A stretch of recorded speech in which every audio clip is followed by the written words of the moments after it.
अब हम target profit का एक एग्जांपल देखेंगे।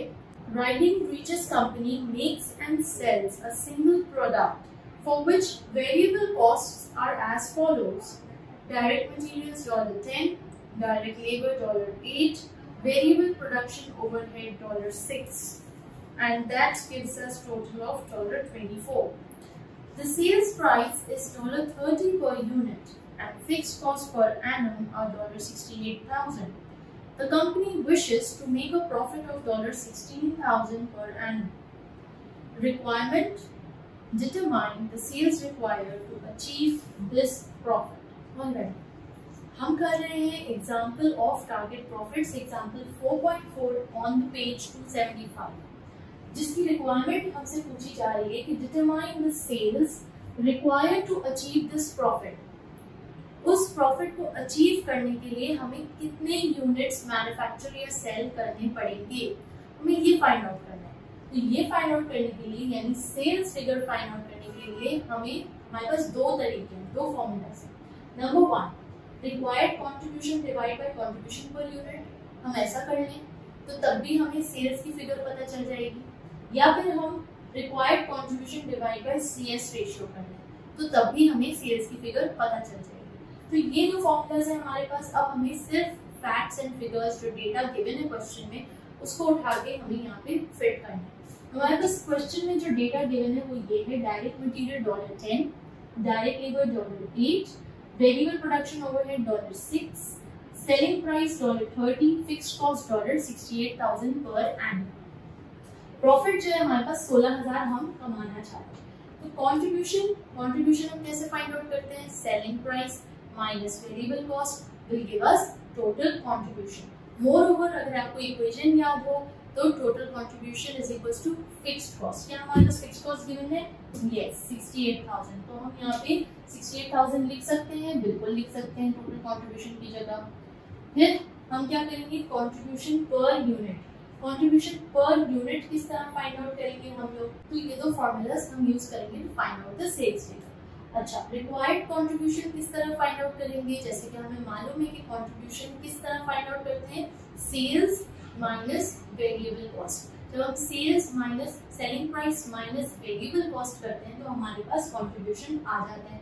और जैसे कि हमें फॉर्मूला में मालूम है, इक्वेशन जो हमने देखी है कि S यानी कि sales is equals to V plus F, variable cost plus fixed cost.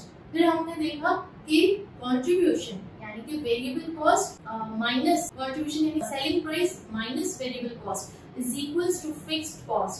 तो हमें मालूम है कि टोटल कंट्रीब्यूशन यानी हमारा जो रिक्वायर्ड कंट्रीब्यूशन है वो फिक्स्ड कॉस्ट के बराबर ही होता है। तो उसूली तौर पे हमें यहाँ क्या लिखना चाहिए? फिक्स्ड कॉस्ट 68,000, हम यहाँ पे फिक्स्ड कॉस्ट 68,000 लिख सकते हैं, बिल्कुल लिख सकते हैं, मगर इस समय में क्यों? मैम इक्वेशन में तो ऐसे ही सिखाया था आपने, इस टोटल कंट्रीब्यूशन जो है, रिक्वायर्ड कंट्रीब्यूशन जो है वो इक्वल टू फिक्स्ड कॉस्ट है, तो वो हम यहाँ पे लिख सकते हैं आराम से 68,000। नहीं, यहाँ नहीं लिख सकते। क्यों नहीं लिख सकते? क्योंकि वो इक्वेशन सिर्फ और सिर्फ ब्रेक इवन के केस के लिए, सिर्फ और सिर्फ कौन से केस के लिए? ब्रेक इवन के केस के लिए। क्या यहाँ पे ब्रेक इवन हो रहा है? नहीं। क्यों नहीं हो रहा? क्योंकि यहाँ पे साफ लिखा है कि determine the sales required to achieve this profit. हम प्रॉफिट कमाना चाह रहे हैं, ब्रेक इवन नहीं। तो प्रॉफिट कमाने के लिए हमें कितने यूनिट्स बेचने पड़ेंगे?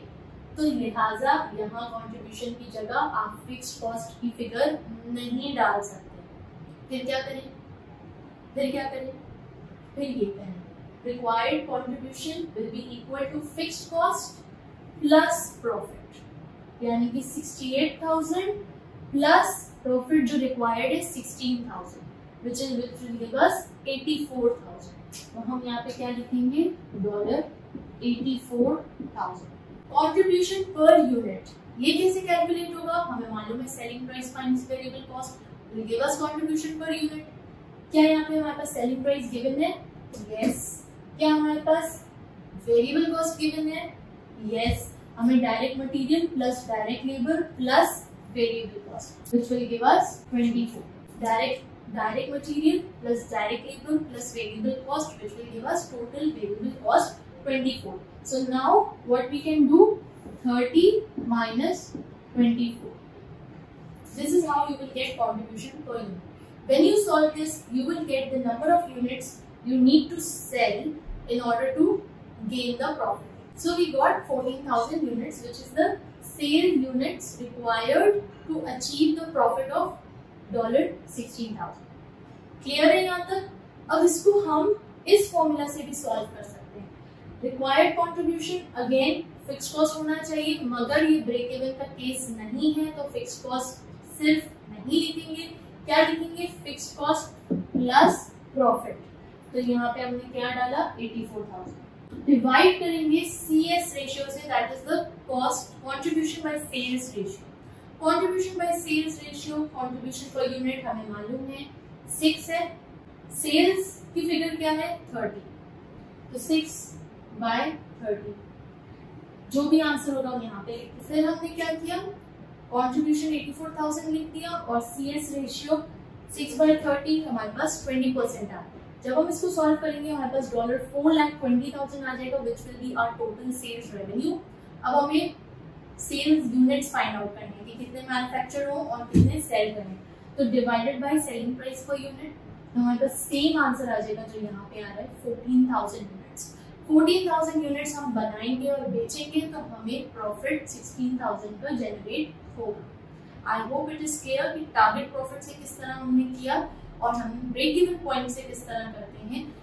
Make sure that you do not gate confused कि यहाँ पर हमने रिक्वायर्ड कंट्रीब्यूशन में 68,000 क्यों नहीं लिया और हमने पिछले इक्वेशन में, पिछले एग्जाम्पल में हमने क्यों लिया था. Keep that in mind while you solve your questions in your exam.